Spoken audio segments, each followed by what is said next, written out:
पांचवें अध्याय का महात्म्य। श्री भगवान जी बोले, हे लक्ष्मी, पांचवें अध्याय का महात्म्य सुनो। एक पिंगल नाम का ब्राह्मण अपने धर्म से भ्रष्ट हुआ। वह कुसंग में बैठकर मछली मांस खाता, मदिरा पान करता, जुआ खेलता। इसलिए उस ब्राह्मण को ब्राह्मणों ने जाति से बाहर कर दिया। तब वह किसी और नगर में चला गया। दैव योग से वह पिंगल एक राजा के यहाँ नौकर हो गया। वह राजा से अन्य लोगों की चुगलियां करता था। जब बहुत दिन बीते तो वह बहुत धनवान हो गया और उसने अपना विवाह कर लिया। पर उसकी स्त्री व्यभिचारिणी आई। एक दिन उस स्त्री को बड़ी मार पड़ी। उस स्त्री ने दुखी होकर अपने पति को विष दे दिया। वह ब्राह्मण मर गया। उस ब्राह्मण ने गीध का जन्म पाया। कुछ समय बाद स्त्री भी मर गई। उसने तोते का जन्म पाया। तब वह एक तोते की स्त्री हुई। एक दिन उस तोती ने तोते से पूछा, हे तोते, तूने तोते का जन्म क्यों पाया? तब उस तोते ने कहा, हे तोती, मैं अपने पिछले जन्म की बातें सुनाता हूँ। मैं पिछले जन्म में ब्राह्मण था। अपने गुरु की आज्ञा नहीं मानता था। मेरा गुरु बड़ा विद्वान था। उसके पास और विद्यार्थी रहते थे।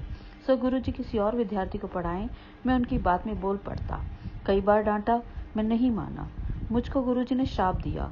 कहा, जा तू तोते का जन्म पाएगा। इस कारण मैंने तोते का जन्म पाया। अब तू कह कि किस कारण से तू तोती हुई। उसने कहा, मैं पिछले जन्म में ब्राह्मणी थी। जब ब्याही गई तब भर्ता की आज्ञा नहीं मानती थी। भर्ता ने मुझे मारा। एक दिन मैंने भर्ता को विष दे दिया। वह मर गया। जब मेरी देह छूटी तब मुझे नरक में गिराया गया। कई नरक भुगतवाकर अब मेरा तोती का जन्म हुआ। तोते ने सुनकर कहा, तू बुरी है, जिसने अपने पति को विष दिया। तोती ने कहा, नरकों के दुख भोगी तो मैंने ही सहे। अब तो मैं तुझे भर्ता जानती हूँ। एक दिन वह तोती वन में बैठी थी। वहां गीध आया। तोती को उस गीध ने पहचाना। वह गीध तोती को मारने चला। आगे तोती, पीछे गीध। जाते जाते तोती एक शमशान भूमि में गिरकर थक कर गिर गई। वहां एक साधु का दाह पड़ा हुआ था।